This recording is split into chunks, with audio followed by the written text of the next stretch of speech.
এরকম যদি গরম গরম রুটির সাথে সবজি হয় তো খেতে ভীষণই টেস্টি। হ্যালো ফ্রেন্ডস, কেমন আছো তোমরা সবাই? আশা করছি ভালোই আছো।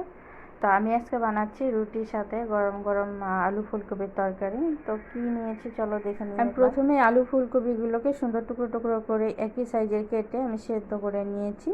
তো সেদ্ধ করেছি আমি একটু লবণ আর হলুদ দিয়ে। আর আমি এদিকে মশলা তৈরি করে নিয়েছি।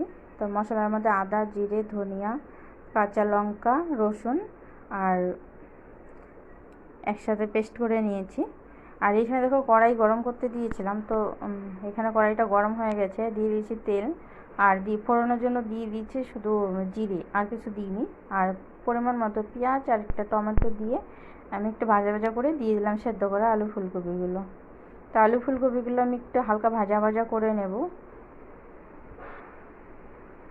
তো দেখো আলু ফুলকপিগুলো সুন্দর ভাজা ভাজা হয়ে গেছে। যেহেতু আমি লবণ আর হলুদ দিয়ে ভাজা করেছিলাম, তো এর মধ্যে আমি আর হলুদ আর লবণ দিইনি। এখন দিয়ে দিচ্ছি পেস্ট করে রাখা মশলা।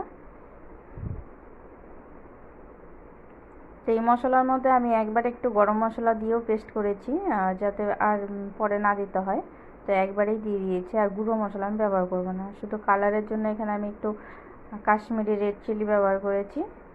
এখন এর মধ্যে দিয়ে দিচ্ছি আমি পরিমাণ মতো হলুদ, আর দিয়ে দিব লবণ। যেহেতু আগে থেকে লবণ দেওয়া ছিল, তো লবণটা পরিমাণ বুঝে দিতে হবে। আর দিয়ে দিব চিনি।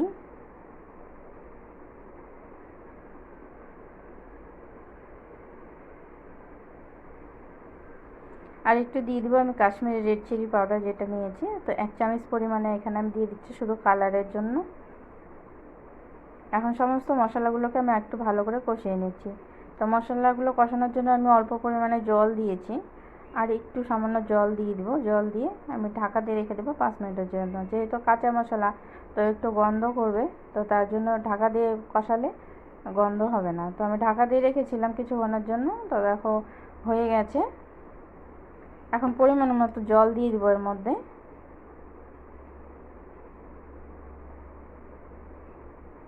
তো যেহেতু আমি কষা কষা বানাবো, তো এর মধ্যে বেশি পরিমাণে আমি জল দিচ্ছি না, অল্প জল দিয়ে একটু টাইমে আমি এটাকে ফুটিয়ে নেব। ঝোলটাকে জাল করে নিচ্ছি, নয়তো টেস্ট হবে না।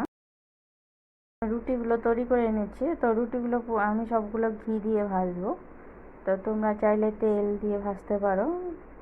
তো গরম গরম সবজির সাথে ঘি দিয়ে রুটি ভীষণই টেস্টি লাগে খেতে। এদিকে আমার সবজিটা রেডি হতে হতে আমি রুটিগুলো সব তৈরি করে নিয়েছি। তো দেখো সবজিটা আমার হয়েও গেছে, এখন নামিয়ে নিচ্ছি। যেহেতু এখন গরমের সিজন, তো আম আছে।